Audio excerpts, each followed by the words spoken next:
Hello students, I have brought a video on clause today. Clause is a very initial part of our syllabus.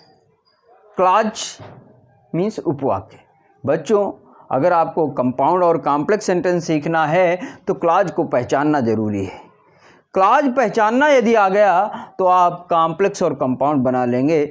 और clause को आप जान लीजिए. Clause क्या है? Clause is a part of sentence और clause is a group of words that makes a complete sense is called clause. But two or more than two clauses make a sentence. There are three kinds of clause. Number one, principal clause और main clause. इसे हम independent clause भी कहते हैं. दूसरी है coordinate clause और तीसरी है सबऑर्डिनेट क्लॉज. जो कोऑर्डिनेट क्लॉज है इसका प्रयोग हम कंपाउंड सेंटेंस में करते हैं और सबऑर्डिनेट क्लॉज का प्रयोग हम कॉम्प्लेक्स सेंटेंस में करते हैं. लेकिन यहाँ ज़रूरत है कि क्लॉज को पहचानने की. लेकिन क्लॉज पहचानने से भी पहले हम पहचानना तो आपको सिखाई देंगे, पहचानवा देंगे एकदम कि आपको कभी कोई दिक्कत नहीं होगी.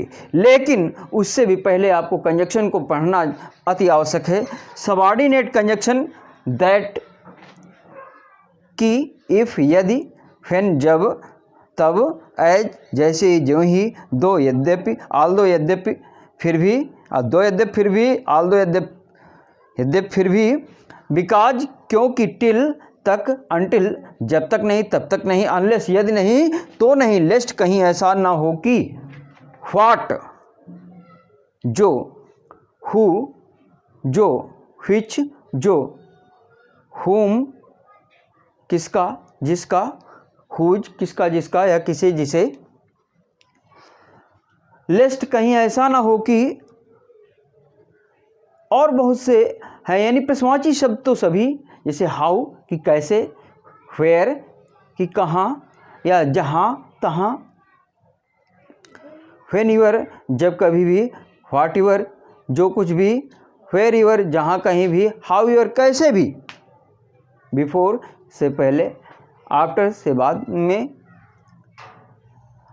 तो बच्चों देन की अपेक्षा या से बड़ा, से की अपेक्षा अर्थ में. तो कई चीज़ें हैं. कोऑर्डिनेट कंजक्शन को देख लीजिए थोड़ा सा. एंड, यद्यपि, बट, सॉरी, एंड और बट, लेकिन या किंतु परंतु, सो इसलिए, देयरफॉर इसलिए, आइदर आर या तो या ही, नाइदर नार ना तो ना ही, नॉट ओनली बट आल्सो न केवल फिर भी, दो एट यद्यपि फिर भी, ऑल्दो एट यद्यपि फिर भी. इसके अलावा भी और बहुत से कंजक्शन हैं. यानी सभी प्रश्नवाची शब्द इसमें भी हैं. लेकिन इनके प्रयोग कैसे हैं, कैसे हम इनका प्रयोग करेंगे, कैसे क्लॉज को पहचानेंगे, ये हमारे लिए अति आवश्यक विषय है. तो क्लॉज को पहचानने के लिए हमें सेंटेंस पे जाना होगा और सेंटेंस को पढ़ने के लिए हमें ठीक से देखिए और यदि आप देखेंगे तो समझ में आ जाएंगे. जैसे ही इज ए गुड बॉय. बच्चों ये एक, आप इसको सेंटेंस कह सकते हैं. क्या कह सकते हैं? सेंटेंस भी है, क्लॉज भी है. क्लॉज भी है तो प्रिंसिपल क्लॉज या मेन क्लॉज या इंडिपेंडेंट क्लॉज है. लेकिन अगर इसी में हम एक चीज़ और जोड़ दें तो फिर यही सेंटेंस बन जाएगा. जैसे ऑल नो इट. इधर ध्यान दीजिए, क्या, ही is a good boy. All know it, वो एक अच्छा लड़का है, सभी जानते हैं. तो all know that he is a good boy. ये तो बन गया वाक्य. लेकिन कैसे बना, इसमें सबऑर्डिनेट क्लॉज कौन सा है और प्रिंसिपल क्लॉज कौन सा है? तो देखिए बच्चों, हमने दो पार्ट किया इसके, एक पार्ट और दूसरा पार्ट. पहला पार्ट वो कंजक्शन से पहले का भाग, दूसरा भाग कंजक्शन से बाद का, कंजक्शन और कंजक्शन के बाद का भाग। तो जिस भाग में कंजक्शन नहीं लगा होता है वो भाग हमारा हमेशा प्रिंसिपल क्लॉज होता है या मेन क्लॉज होता है या इंडिपेंडेंट क्लॉज होता है। लेकिन जिस भाग में कंजक्शन लगा होता है वो हमारा सबऑर्डिनेट क्लॉज होता है। इस चीज़ को आपको नोट करना होगा। इसको हम ऐसे भी लिख सकते हैं, that he is a good boy comma all no, जो वह एक अच्छा लड़का है सभी जानते हैं, या सभी जानते हैं कि वह एक अच्छा लड़का है। तो यहाँ पर ये दैट जब नाउन क्लॉज के रूप में आते हैं, क्योंकि आपके सबऑर्डिनेट के 3 प्रकार होते हैं, सबऑर्डिनेट के 3 प्रकार होते हैं। एक तो नाउन क्लॉज होगा, दूसरा एडजेक्टिव क्लॉज होगा और तीसरा एडवर्ब क्लॉज होगा। तो ये नाउन क्लॉज तो है, लेकिन यहाँ पर जब यहाँ पर आता है, बीच में आ रहा है ये किसी कर्ता से पहले, तो ये हो गया ऑब्जेक्टिव क्लॉज में, और जब ये यहीं से शुरुआत होगा तो ये नाउन क्लॉज के अंतर्गत चला जाएगा, यानी सब्जेक्ट टू ए वर्ब हो जाएगा, और यहाँ पर ऑब्जेक्ट टू ए वर्ब हुआ। अब बात ये तो क्लियर हो गई। अब देखिए, और देखिए जरा एडजेक्टिव क्लॉज का भी उदाहरण देख लीजिए, कैसे क्या बनेगा। जैसे आई मेट ए बॉय, दूसरा वाक्य ही इज जेंटल। तो यहाँ पर एक वाक्य ये है, एक वाक्य ये है, नंबर 1 नंबर 2 डाल दिया। अब ध्यान दीजिए, एडजेक्टिव क्लॉज के कंजक्शन जो हैं, एक तो आपका दैट भी है, हु है, व्हिच है, हुम है, हुज है, ये 4 मेन है।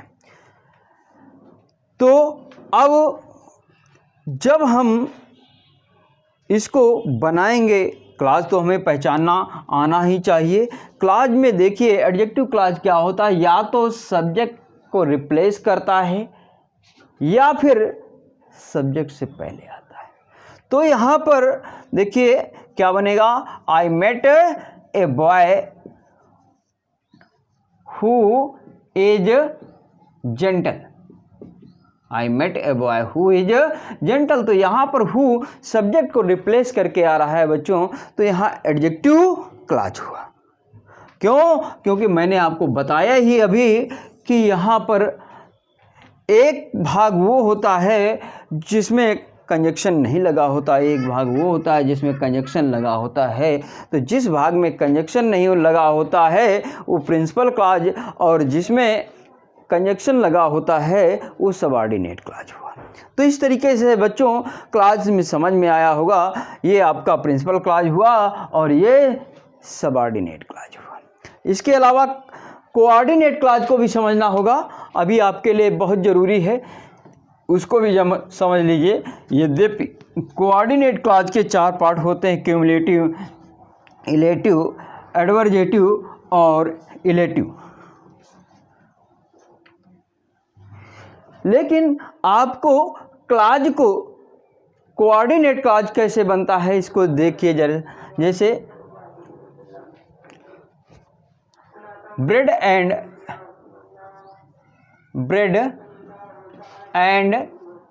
Milk is a delicious food. Bread and milk is a delicious food. दूसरा सेंटेंस है इट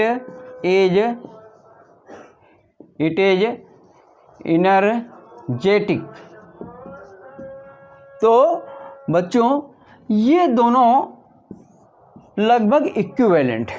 क्यों? अपने आप में पूरा अर्थ दोनों रखते हैं, लेकिन कहीं ना कहीं कुछ 1-8% हमारे सब्जेक्ट पर डिपेंड करता है।